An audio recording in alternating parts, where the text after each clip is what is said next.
Welcome back to Nylon News, This Just Happened. I'm Gabrielle, the Global Editor-in-Chief, and this week, as every week, we're coming to you from the alt-left. What is the alt-left, you say? Well, technically it's not really a thing, unless you're a Nazi, a white supremacist, and or our president, who has created some sort of false equivalency between the Nazis who marched on Charlottesville last week and everyone else, saying that there are fine people on both sides. And you may recall that one time we fought an entire world war about Nazis, so the question of whether or not they should be allowed to organize and protest shouldn't really be a question at all. Trump seems totally comfortable denouncing pretty much every other minority group, and yet is getting really tripped up when it comes to denouncing white supremacists and Nazis. If the company that makes the tiki torches that were used can come forward and say, you guys f***ed up, and Spotify can pull all of its white power music, then surely the President of the United States can come up with something to say other than there are fine people on both sides. But I guess not. The presenting reason for the white supremacy march on Charlottesville was that they were going to be taking down some Confederate statues. This prompted Donald Trump to question, what's next? Taking down statues of George Washington and Thomas Jefferson? To which those of us on the alt-left said, yes, please take those f***ers down. They both owned slaves, and Thomas Jefferson was a rapist. So I don't really need to look at statues of that. And maybe while we're at it, we should just take down all the statues of white men and start over. This is making news now, but that doesn't mean it's new. People of color, queer people, Jewish people, anyone in a minority group really can tell you about the hatred they experience every day. So it's amazing that it's now a national conversation, but that doesn't mean that 2017 is the year that shit got real. It's just the year everyone became aware of it. And maybe it's the year that we fix it. It can get really difficult to find the balance between staying informed and self-care, especially when so many hateful things are being said in so many different places. We recommend taking a cue from Solange, who deleted her Twitter to escape ugly-ass racist boys. If only Donald Trump would delete his Twitter, and we could keep Solange. If you like dark movies, 2 trailers dropped this week that will be relevant to your interests. The first is Killing of a Sacred Deer with Nicole Kidman and Colin Farrell, and Gemini with Lola Kirk and Zoe Kravitz. Both look dark. I didn't watch them. Mindy Kaling confirmed her pregnancy, so we can stop speculating about it, which is always nice. Taylor Swift won her civil trial against former radio host DJ David Mueller.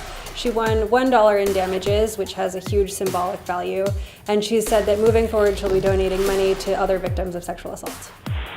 St. Vincent's going to be directing a female-led Dorian Gray film because she is a perfect goddess and everything she touches turns to magic. And Brand New is coming back. I don't know what the to say about that. And now to Carice with music news. Atlanta's very own Bosco released her EP, B. If you don't know her, she's the epitome of a hustler. She's a musician, artist, party promoter, dentist. I lied about that last one, but she does a lot. Khalid released the somber yet vibe-filled Silence with Marshmello, who is a producer and not a life-size Lego like I thought. And I've been quiet for too long. Billie Eilish dropped her debut EP, Don't Smile at Me, and between her dance skills, vocals, and chic tomboy aesthetic, she's got the makings of a star, and she's just 15 years old. What? My boy, my boy, my boy. Brooklyn rapper LaKaylee47 released her video for OMC. It looks like she's ditched her signature ski mask for a bandana cut out around her eyes and mouth. Might be my winter look. Ain't nobody watching for ya. I don't go out my circle. Singer Jamila Woods and rapper Chance the Rapper released their video for LSD, an ode to Lakeshore Drive in Chicago. And to see how they made it, you can check out the behind-the-scenes video on Nylon.com.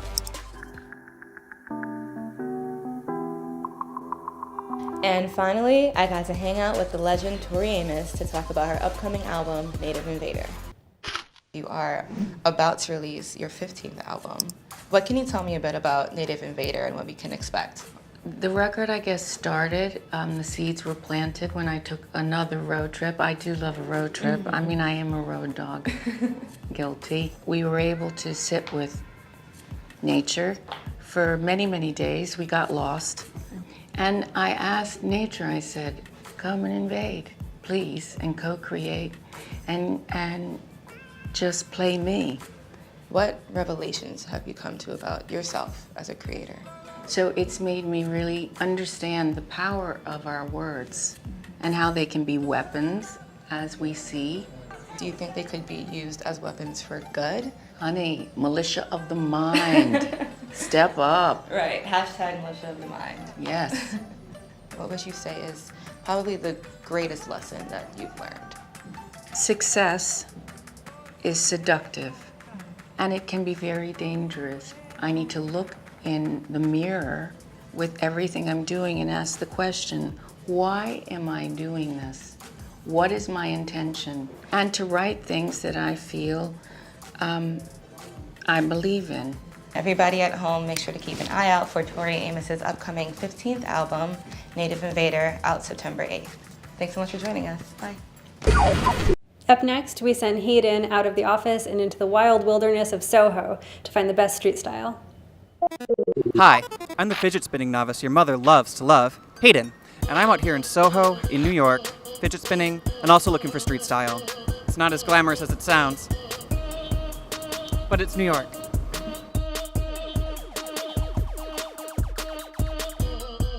Tommy Hilfiger in 2017. When you woke up this morning, were you like, what vibe were you going for? Actually, I woke up at someone else's house, but yesterday morning, I had work, and my boss is really cool, and she was always like, oh yeah, you should just come to work naked. So I was like, hey. Do you have a style icon? Who do you look up to? Oh, okay. So Paris Hilton, amazing. I don't know if I'm really rocking a Paris Hilton look right now, but she just has had every amazing look, like, so good. Beep beep, style coming through. I love your dress. The fanny pack as a crossbody bag is a thing I've been seeing a lot. Yeah. Where did you pick this up? I remember seeing a photo of A$AP Rocky and the hot red Balenciaga bag. I thought that was super cute. If you could assign an emoji to your style, what would it be? You know this emoji that does? Yeah. No. Oh, awesome. Well, we tried. We came out into the streets looking for style. It turns out all the style is inside where the air conditioning is, which is right where I'm about to go. So, that's all. Up next is Jenna with Beauty and Fashion. Your classic docs just got a kitschy makeover. The legendary boot brand teamed up with UK clothing label Lazio on the collaboration of our dreams. 2 new styles, a heart print Oxford and a ruffled boot that reads, "My life is boring," are available now with a heart-shaped bag coming later this month. Legendary makeup artist Pat McGrath, the one who's responsible for the majority of our favorite beauty runway looks, is finally launching a full permanent collection. After teasing us for the past 2 years with limited edition launches such as the Skin Fetish Highlighter and the Dark Star Eye Kits, she's answering our prayers with a 60-piece line. Starting September 16th, you'll be able to shop 40 different lipstick shades available in 2 different finishes, with the rest of the collection, 3 eye palettes, a mascara, eyeliners, and lip liners launching on September 28th. Up next, we have Marissa with her most wanted item of the week. Hey guys, most wanted for this week is Somewhere Nowhere's corduroy pants. They are not just any corduroy pant. They are pink and baggy, pretty ugly but amazing. So think your like Hot Topic parachute pants from middle school, but updated. They definitely have those big pockets, they're wide leg, they're a bit man repelling, but like who cares? So if you're anything like me and just want to be comfortable, these are the pants for you. Pair them with a pair of Vans or even an ankle boot and you're good to go. And there's matching jackets. So if you really want to go for it, get both and then you're fully in pink. Hey, it's Austin Tassone, assistant editor of Nylon, and I am here with Daniel Silverstein at the Zero Waste Daniel Make Shop in Williamsburg, Brooklyn. Thank you for having us. Thanks for coming. So zero waste is not only part of your brand, but it is also part of your design philosophy. Can you walk me through that a little bit? Yeah, totally. So zero waste means sending nothing to landfill. And normally in the fashion industry, about 15 to 20% of the raw materials or the fabric that we use gets cut off and sent to landfill. So I started taking all these little leftovers that factories are throwing away after production, brand new material that no one's ever used or washed or worn, and then stitching it back together to create a new textile. And I call that re-roll, and we make all of our pieces out of it. But zero waste isn't just how we make our clothes, it's how we do everything in the shop. So even the offcuts from our offcuts get saved and reused, and we make no waste in the store. We don't have any garbage bins in here other than the ones you see full of fabric scraps behind you. We produce new pieces and new styles almost every week, depending on what factories are throwing away and what new brands we're partnering with.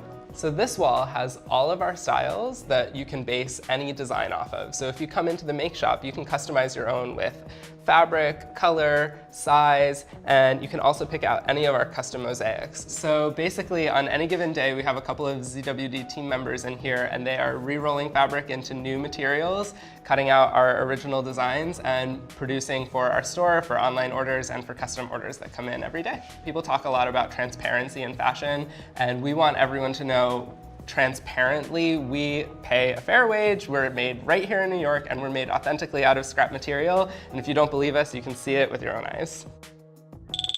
Thanks for watching Nylon News, This Just Happened. I'm Gabrielle, and on behalf of all of us at Nylon Media, I would like to say that we are firmly against racism and hatred in all of its many forms. We'll see you next week.